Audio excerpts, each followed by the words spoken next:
নমস্কার,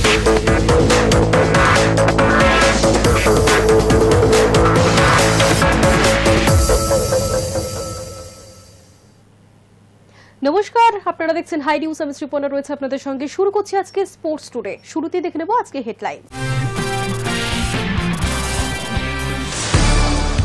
কার্যকরী হচ্ছে নতুন ধারা। ফেডারেশনে নতুন সংবিধানে দুটি ধারা নিয়ে যথেষ্ট চর্চা হয়েছে সাম্প্রতিক সময়। অবশেষে ফেডারেশনের বিশেষ সাধারণ সভায় ধারাটি গৃহীত হয়েছে।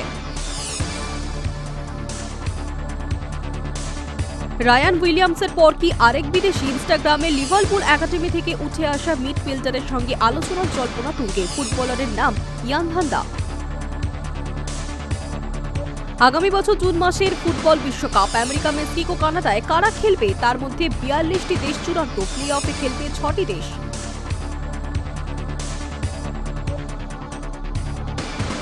টেস্ট থেকে অবসর নিয়েছেন বিরাট কোহলি। তারপর থেকেই টিম ইন্ডিয়ার ব্যাটিং এর অবস্থা শোচনীয়। অনেকেই মনে করছেন বিরাট কোহলি থাকলে হয়তো ভারতীয় দলের হাল এরকম হতো না।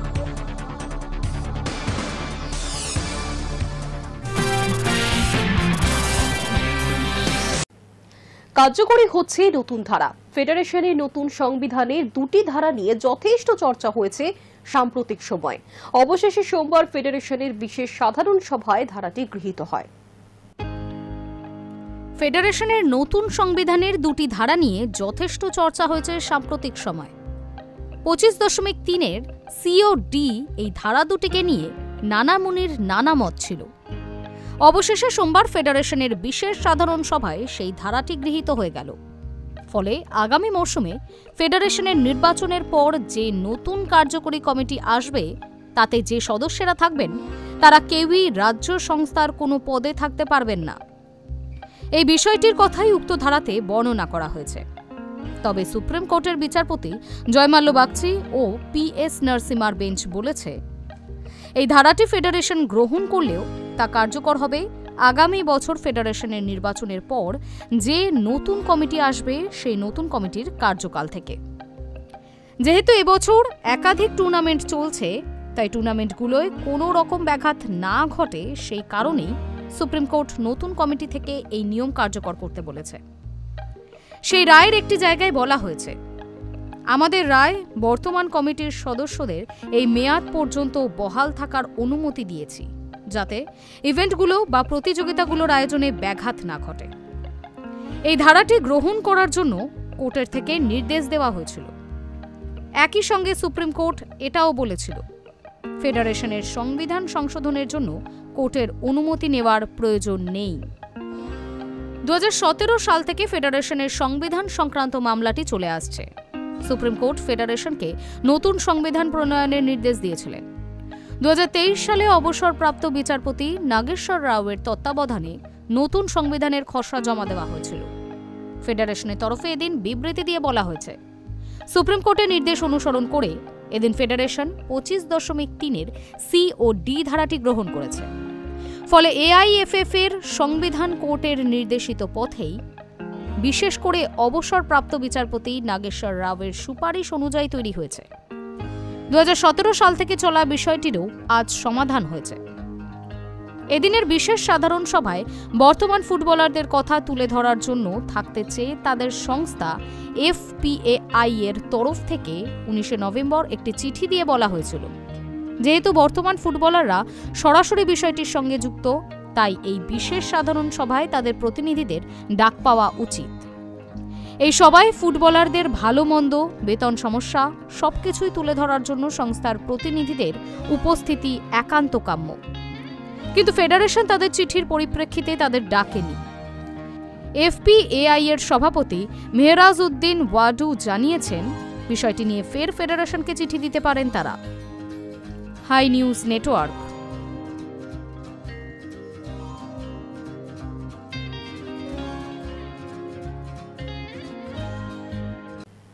আইএসএল সংক্রান্ত মামলায় এবার আইএসএল ক্লাবগুলি একত্রে ফেডারেশনকে বৈঠকে বসার জন্য চিঠি দিল।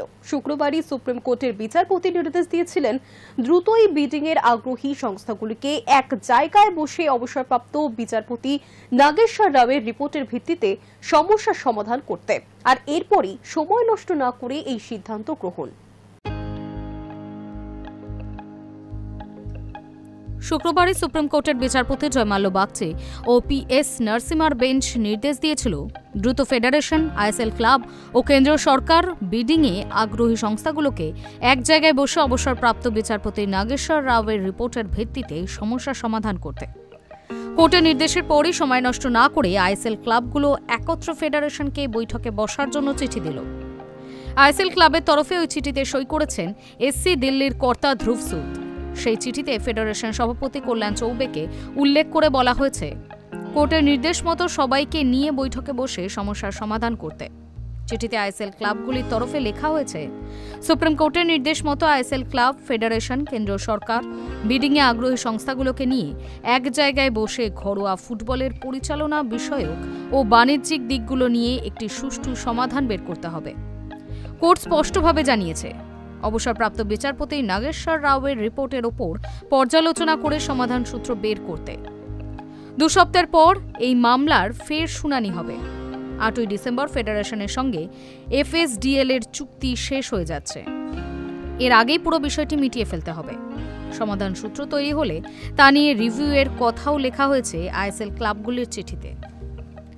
এই বার্তা দিয়ে ফেডারেশনকে উক্ত সংস্থা বা স্টেক হোল্ডারদের একত্রে করে একটি বৈঠক ডাকতে অনুরোধ করেছে ISL ক্লাবেরা।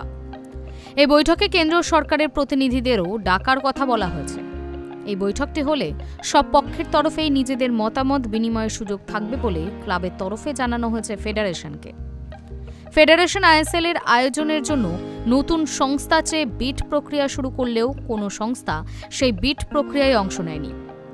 তারপর ফেডারেশনের বিড ইভ্যালুয়েশন কমিটির চেয়ারম্যান অবসরপ্রাপ্ত বিচারপতি নাগেশ্বর রাও একটি রিপোর্ট জমা দিয়েছিলেন সুপ্রিম কোর্টে। শনিবারই ISL সেই মামলার শুনানিতে সলিসিটর জেনারেল তুষার মেহতা বিচারপতিদের জানিয়েছেন, সংশ্লিষ্ট দপ্তরের মন্ত্রী ISL এর এই সমস্যার পুরো বিষয়টি অবগত।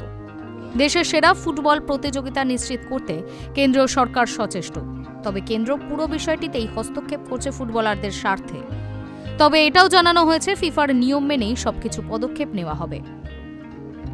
High News network.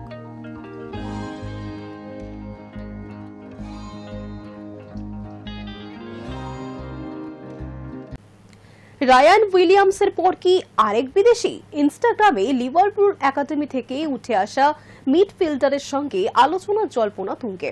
বর্তমানে স্কটল্যান্ডের ক্লাব ডান্ডিতে খেলা ফুটবলারের নাম ইয়ান ধান্দা। বহুদিন ধরেই ভারতীয় বংশোদ্ভূত ধান্দার ভারতের হয়ে খেলা নিয়ে চর্চা রয়েছে। রায়ান উইলিয়ামসের পর কি আরেক বিদেশি আসতে চলেছে ভারতীয় ফুটবল দলে? ইনস্টাগ্রামে লিভারপুল একাডেমি থেকে উঠে আসা সেই মিডফিল্ডারের সঙ্গে আলোচনায় জল্পনা তুঙ্গে। বর্তমানে স্কটল্যান্ডের ক্লাব ডান্ডিতে খেলা ফুটবলারের নাম ইয়ান ধান্দা। বহুদিন ধরেই ভারতীয় বংশোদ্ভূত ধান্দার ভারতের হয়ে খেলা নিয়ে চর্চা রয়েছে। এবার কি সেটা পূরণ হতে চলেছে? পৈতৃক সূত্রে ভারতের সঙ্গে শিকড়ের যোগ রয়েছে ধান্দার। 1998 সালে বার্মিংহ্যামে জন্ম, ইউথ ক্যারিয়ার লিভারপুলে। 2018 সালে ইংলিশ প্রিমিয়ার লিগের পরের ধাপ চ্যাম্পিয়নশিপের ক্লাব সোয়েন্সা সিটিতে নাম লেখান তিনি। এরপর স্কটল্যান্ডের রস কাউন্টি ও হার্ট অফ মিডলোথিয়ানে খেলেছেন। বর্তমানে ডান্ডির হয়ে খেলেন। ইংল্যান্ডের হয়ে বয়সভিত্তিক টুর্নামেন্টে খেলেছেন তিনি। সম্প্রতি ভারতের হয়ে খেলার ছাড়পত্র পেয়েছেন অস্ট্রেলিয়ায় জন্মানো রায়ান উইলিয়ামস।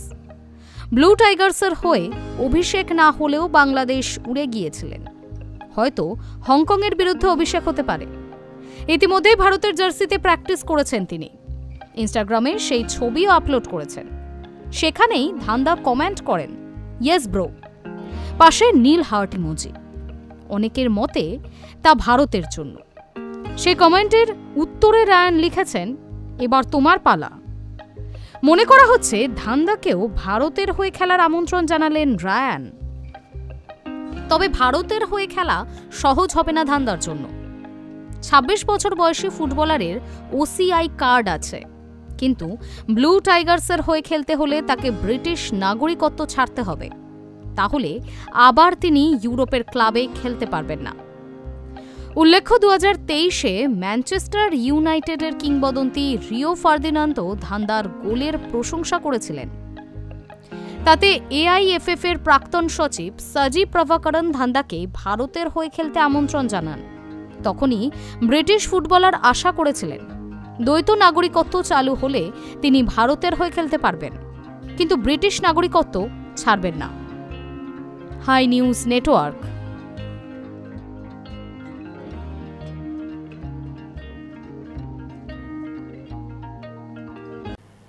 আগামী বছর জুন জুলাই মাসে ফুটবল বিশ্বকাপ।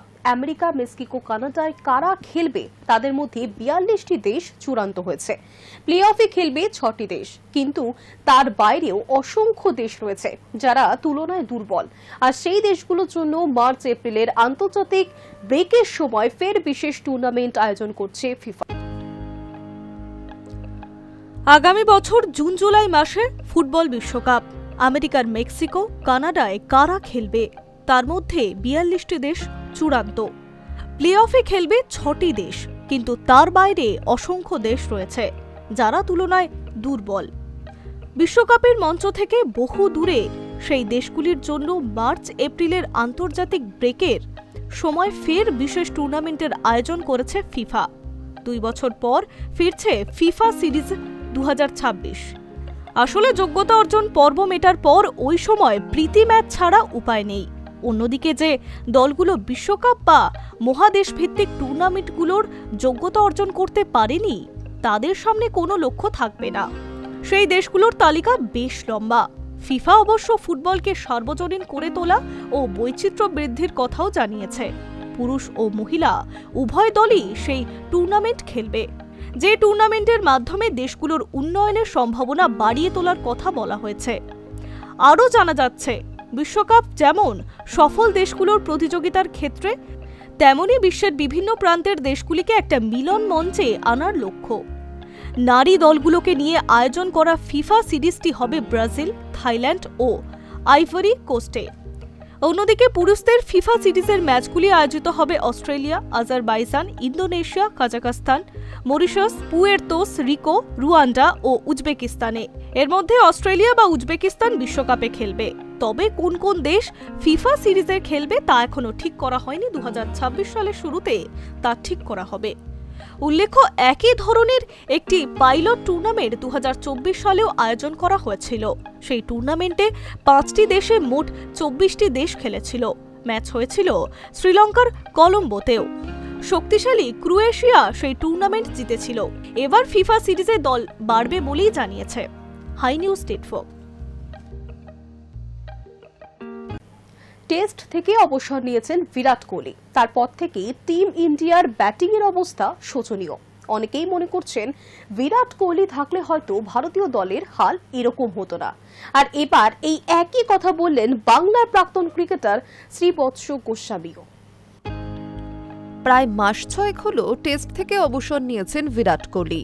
তারপর ভারত ইংল্যান্ডে গিয়ে টেস্ট সিরিজ ড্র করে এসেছে। কিন্তু ঘরের মাঠে টিম ইন্ডিয়ার ব্যাটিংয়ের অবস্থা শোচনীয়। অনেকেই মনে করেন বিরাট কোহলি থাকলে হয়তো ভারতীয় দলের হাল এরকম হতো না।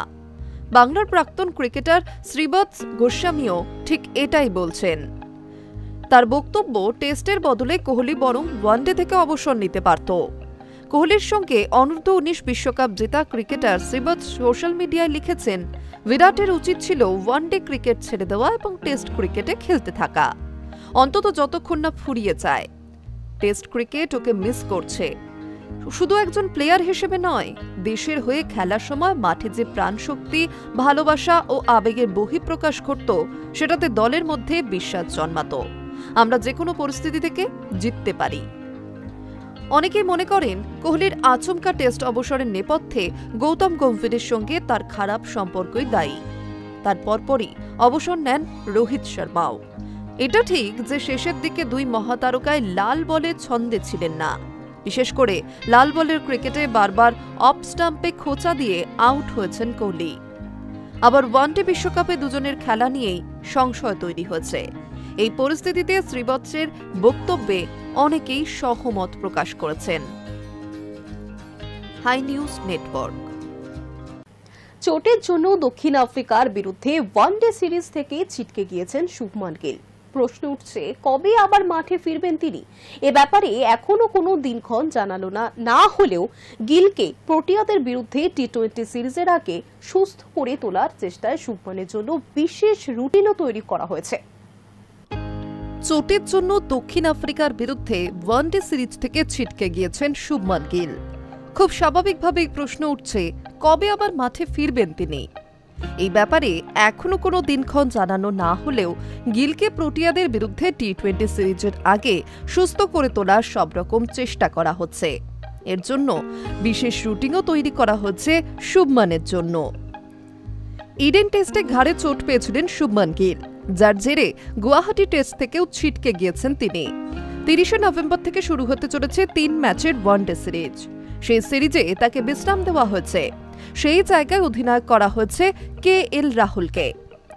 এক সর্বভারতীয় সংবাদ মাধ্যমের রিপোর্ট অনুযায়ী শুভমনের জন্য রুটিন তৈরি করেছেন মেরুদণ্ড বিশেষজ্ঞ চিকিৎসক অভয় নেনে এবং BCCIর মেডিকেল দল। সেই রুটিন অক্ষরে অক্ষরে মেনে চলতে হবে টি-20 দলের সহ অধিনায়ককে। এর কয়েকদিনের মধ্যে তাকে পাঠানো হবে ভারতীয় ক্রিকেট বোর্ডের সেন্টার অফ এক্সেলেন্সে। সেখানে রিহাব শুরু হবে তার। উল্লেখ্য, 9 ডিসেম্বর থেকে শুরু হবে 5 ম্যাচের টি-20 সিরিজ। আগামী সপ্তাহের জন্য গিলের সফরসূচি এখনো চূড়ান্ত হয়নি, যদিও এই সপ্তাহের বেশিরভাগ সময় মুম্বাইয়ে থাকবেন শুভমন গিল। বেঙ্গালুরু যাওয়ার আগে চণ্ডীগড় যাওয়ার সম্ভাবনাও রয়েছে গিলের। এখন দেখার রুটিন মেনে তিনি দক্ষিণ আফ্রিকার বিরুদ্ধে টি-20 দলে সুযোগ পান কিনা। তা না হলে আগামী বছর জানুয়ারিতে নিউজিল্যান্ডের বিপক্ষে ওডিআই সিরিজে হয়তো ফিরে আসবেন Shubman Gill. Hi News network.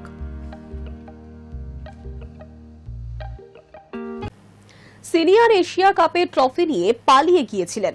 এখনো পর্যন্ত এশিয়া কাপ ট্রফি আসেনি ভারতের হাতে। তবে রাইজিং স্টার্স এশিয়া কাপের চ্যাম্পিয়ন্সদের হাতে ট্রফি তুলে দিলেন মাহসিন নকভি। তারই দেশে পাকিস্তান চ্যাম্পিয়ন হয়েছে রবিবার, তাই হাসি মুখে চ্যাম্পিয়নদের হাতে ট্রফি তুলে দিলেন পিসিবি প্রধান। সিনিয়র এশিয়া কাপের ট্রফি নিয়ে পালিয়ে গিয়েছিলেন, তবে রাইজিং স্টার এশিয়া কাপের চ্যাম্পিয়নদের হাতে ট্রফি তুলে দিলেন মাহসিন নকভি। তারই দেশ পাকিস্তান চ্যাম্পিয়ন হচ্ছে রবিবার, তাই হাসি মুখে চ্যাম্পিয়নদের হাতে ট্রফি তুলে দিলেন পিসিবি প্রধান। উল্লেখ্য, চলতি বছরেরই সেপ্টেম্বর মাসে এশিয়া কাপ জেতে ভারত। পাক মন্ত্রী নকভির হাত থেকে ট্রফি নিতে চাননি সূর্যকুমার যাদবরা। এখনো পর্যন্ত এশিয়া কাপ ট্রফি আসেনি ভারতের হাতে। সেমিফাইনালে হেরে রাইজিং স্টার এশিয়া কাপ থেকে আগেই বিদায় নিয়েছিল ভারত। রবিবার খেতাবি যুদ্ধে মুখোমুখি হয় পাকিস্তান এবং বাংলাদেশ। সুপার ওভার পর্যন্ত গড়ায় দুই দলের দ্বৈরথ। সুপার ওভারে 5টি হোয়াইট বল করেন পাকিস্তানের আহমেদ দানিয়াল। তা সত্ত্বেও সুপার ওভারে মাত্র 6 রান তোলে বাংলাদেশ। হাসতে হাসতে সেই টার্গেট তুলে দেয় পাকিস্তান। এই নিয়ে তৃতীয়বার রাইজিং স্টার্স এশিয়া কাপে চ্যাম্পিয়ন হল পাক ব্রিগেড। অন্য কোনো দলের এই নজির নেই। মাহসিন নকভি প্রথম থেকে ছিলেন ম্যাচের দর্শক আসনে। পাকিস্তান জিততে স্বভাবতই উচ্ছ্বসিত হয়ে ওঠেন তিনিও।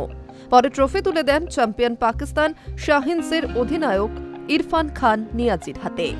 সেই ভিডিও ভাইরাল হয়েছে নেট দুনিয়ায়। ভিডিও দেখে নেটিজেনদের একাংশের কটাক্ষ, যাক কেউ অন্তত নকভির হাত থেকে ট্রফি নিয়েছে। আবার অনেকে বলছেন সিনিয়র এশিয়া কাপের হার ভুলতে রাইজিং স্টার এশিয়া কাপ জিতে খুশি পাকিস্তান, অনেকটা দুধের স্বাদ ঘোলে মেটানোর মতো। উল্লেখ্য, পাকিস্তানকে হারিয়ে এশিয়া কাপ চ্যাম্পিয়ন হয়েছে ভারত, কিন্তু 2 মাস করাতে চললেও ট্রফি নিয়ে নাটক এখনো অব্যাহত। টিম ইন্ডিয়াকে ট্রফি ফেরাতে নানান হুমকি ধমকিও পর্যন্ত দিয়েছেন মাহসিন নকভি।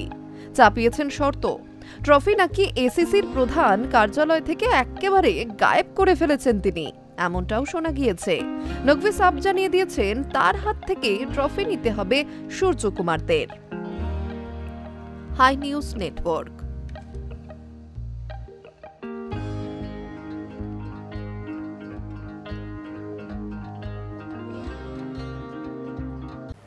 সম্প্রতি বিনোদুনিয়ায় সবচেয়ে চর্চিত ক্রিকেটার স্মৃতি মন্থনা এবং সঙ্গীত শিল্পী পলাশ মুচ্ছেলের বিয়ে, কিন্তু সেই বিয়ে অনির্দিষ্টকালের জন্য পিছিয়ে গেল। আর কারণ নিয়ে শুরু হয়েছে নানাবিধ চর্চা। এরই মাঝে এবার মুখ খুললেন পলক মুচ্ছেল।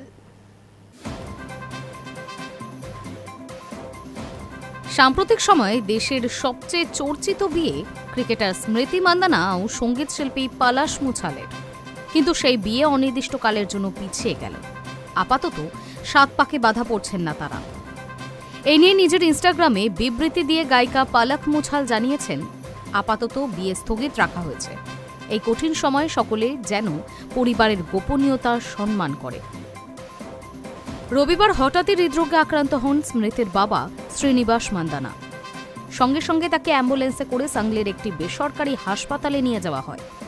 পরিবার সূত্রে জানা গেছে, স্মৃতি এবং তার পরিবারের সদস্যরা খবর পেয়ে দ্রুত হাসপাতালে ছুটে যান। স্মৃতির ওয়েডিং ম্যানেজমেন্ট সংবাদ মাধ্যমকে জানিয়েছিলেন, বিয়ের অনুষ্ঠান স্থগিত করা হয়েছে। সেই অনুষ্ঠান কবে হবে তা জানা যায়নি। এরপর সোমবার শারীরিক অবস্থার অবনতি হওয়ার কারণে হাসপাতালে নিয়ে যাওয়া হয় পলাশকেও। জানা গিয়েছে, ভাইরাল ইনফেকশন এবং অ্যাসিডিটির কারণেই হাসপাতালে যেতে হয়েছিল তাকে। ইতিমধ্যে হাসপাতাল থেকে হোটেলে ফিরেছেন তিনি। কিন্তু ঘটনাবলী ক্রমেই অন্যদিকে মোড় নিতে থাকে। পলাশকে ঘিরে নানা রকম জল্পনা ছড়িয়ে যায় নেট দুনিয়ায়। অনেকেই দাবি করেন, বাবার অসুস্থতাটা প্রধান কারণ নয়, স্মৃতির বিয়ে পিছিয়ে যাওয়ার নেপথ্যে রয়েছে পলাশেরই কিছু কীর্তি। সেই জল্পনায় ঘি ঢালে স্মৃতির একটি পদক্ষেপ। বিশ্বজয়ের মাঠে স্বপ্নের মতো প্রপোজাল। বিয়ের সঙ্গীত মেহেন্দির সমস্ত ছবি নিজের সোশ্যাল মিডিয়া থেকে সরিয়ে দেন স্মৃতি। তবে পলাশের সঙ্গে অন্য ছবি রয়েছে স্মৃতির ইনস্টাগ্রামে। নেট দুনিয়ায় নানা গুঞ্জন ছড়াতেই ইনস্টাগ্রামে ছোট বিবৃতি দেন পলাশের দিদি পলাশ মুছাল। নিজের ইনস্টা স্টোরিতে তিনি লিখেছেন, স্মৃতির বাবার শারীরিক অবস্থার কারণেই স্মৃতি এবং পলাশের বিয়ে আপাতত স্থগিত করা হয়েছে। সকলকে অনুরোধ করব, এই স্পর্শকাতর সময়ে দুই পরিবারের গোপনীয়তাকে মর্যাদা দিন। তবে নেট দুনিয়ার জল্পনা নিয়ে কিছু বলেননি পলাশ। তবে প্রশ্ন উঠছে, যাবতীয় জল্পনার সাফাই দিতেই কি এই পোস্ট করেছেন গায়িকা? Hi News network.